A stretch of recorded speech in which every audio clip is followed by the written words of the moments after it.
Good morning all of you. हम क्या पढ़ रहे थे? चैप्टर 3 पढ़ रहे थे, जिसका क्या नेम था? बस की यात्रा। क्या नेम था? बस की यात्रा। तो इसमें हम क्या पढ़ेंगे? अगला पैराग्राफ पढ़ेंगे। इंजन सच में स्टार्ट हो गया, ऐसा जैसा सारी बस ही इंजन है और हम इंजन के भीतर बैठे हैं। हम इंजन के भीतर बैठे हैं। कांच बहुत कम बचे थे, जो बचे थे उनसे हमें बचना था। हम फौरन खिड़की से दूर सरक गए। इंजन चल रहा था, हमें लग रहा था कि हमारी सीट के नीचे इंजन है। बस सचमुच चल पड़ी और हमें लगा कि यह गांधी जी के असहयोग और सविनय अवज्ञा आंदोलन के वक्त अवश्य जवान रही होगी। उसे ट्रेनिंग मिल चुकी थी, हर हिस्सा दूसरे से असहयोग कर रहा था। पूरी बस सविनय अवज्ञा आंदोलन के दौर से गुजर रही थी। सीट पर बॉडी से असहयोग चल रहा था। कभी लगता सीट बॉडी को छोड़कर आगे निकल गई है, कभी लगता कि सीट को छोड़कर बॉडी आगे निकल भागी जा रही है। 8-10 मील चलने पर सारे भेदभाव मिट गए। यह समझ में नहीं आता था कि सीट पर हम बैठे हैं या सीट हम पे बैठी है। अब हम देखते हैं इसके पहले कठिन शब्दार्थ। स्टार्ट चालू, फौरन तुरंत, सरकना झिझकना, असहयोग सहयोग न करना, सविनय विनयपूर्वक, अवज्ञा आज्ञा न मानना, ट्रेनिंग प्रशिक्षण, दौर समय, बॉडी ढांचा। अब हम इसका देखते हैं प्रसंग।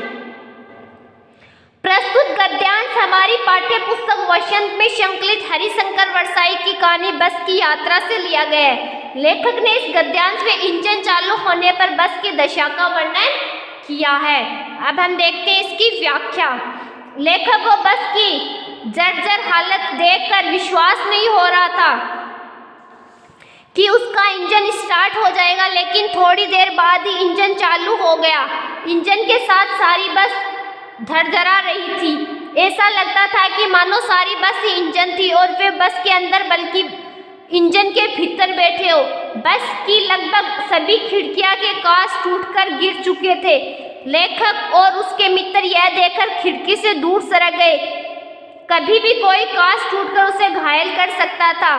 इन लोगों को लग रहा था कि मानो वे इंजन के ऊपर बैठे हैं। अब बस से चलना आरंभ कर दिया। लगता था कि बस का हर एक हिस्सा बस से अलग हो जाएगा। यह दृश्य देखकर लेखक गांधी जी द्वारा अंग्रेज सरकार के विरुद्ध चलाए गए असहयोग आंदोलन और सरकार के कानूनों का विरोध करने के आंदोलन की याद आने लगी। उसने व्यंग्यपूर्ण सोचा कि यह बस उसी जमाने की है, उस वक्त यह नहीं रही होगी। इसे दोनों आंदोलनों से सीख मिली हुई है। कभी लगता था कि बस की बॉडी से सीट टूटकर अलग हो जाएगी, तो कभी लगता था कि बॉडी ही सीट के पीछे छोड़ देगी। कुछ मील चलने के बाद सीट टूट गई और सभी मित्र उसके नीचे फंस गए। अब हम क्या करते हैं? इसकी क्वेश्चन आंसर करते हैं। इंजन स्टार्ट होते लेखक को क्या महसूस हुआ? इंजन स्टार्ट होते लेखक को ऐसा महसूस होने लगा जैसे वह बस में नहीं, बस के इंजन में बैठा हो। लेखक और उसके मित्र खिड़की से दूर क्यों सरक गए?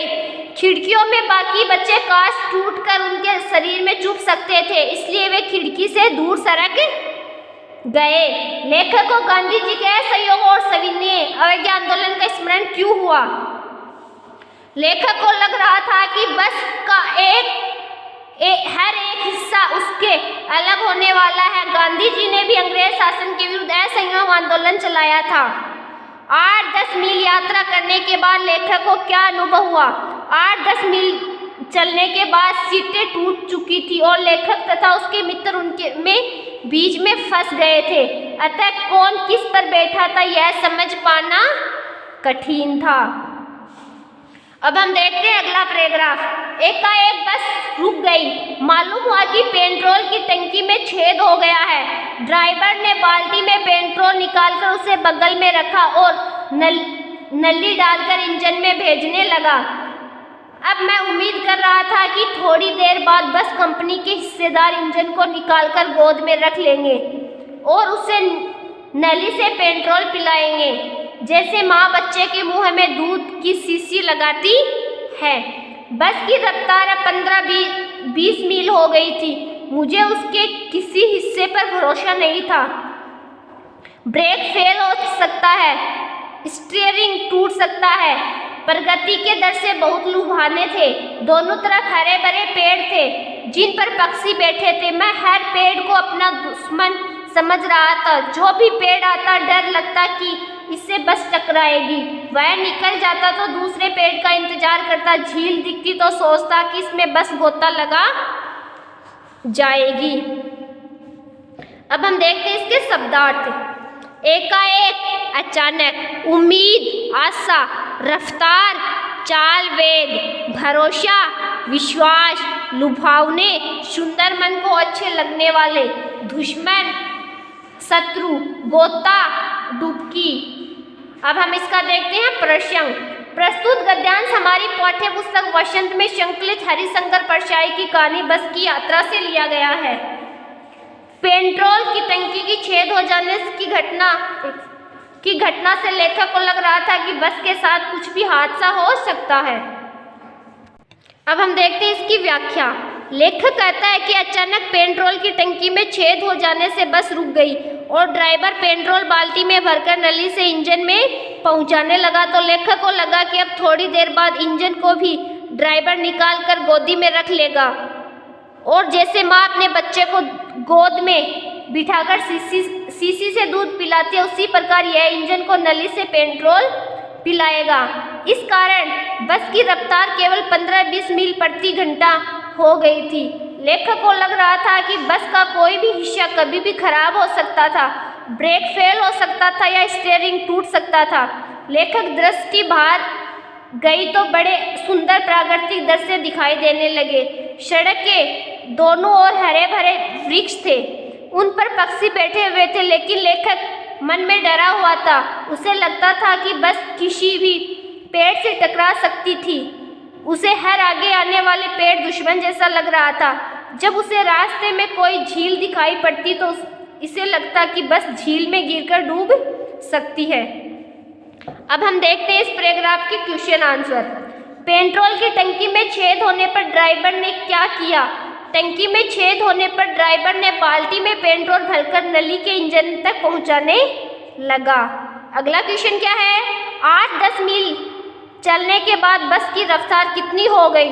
8-10 मील चलने के बाद बस की रफ्तार 15-20 मील प्रति घंटा रह गई थी।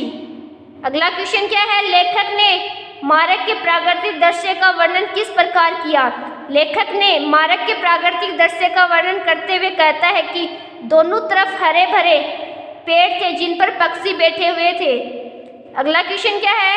मार्ग में पड़ने वाले पेड़ और झील देखकर लेखक को क्या एहसास हो रहा था? मार्ग में पड़ने वाले पेड़ों को देखकर लेखक को ऐसा लगता था जैसे बस उनके टकरा जाएगी और झील को देखकर उसे एहसास होता है कि बस उसमें डुबकी लगा देगी। तो जो आज हमने पैराग्राफ पढ़े हैं उनको क्या करना है आपको? उनको आपको अच्छे से पढ़ना है, अच्छे से समझना है और जो इनके जो क्वेश्चन आंसर है उनको क्या करना है? उनको अपनी नोटबुक में अच्छे से राइट करना है और इनको अच्छे से लर्न करना है। ओके बच्चों, आज के लिए इतना ही काफ़ी है। कल हम पढ़ेंगे next topic. Okay, thank you बच्चों।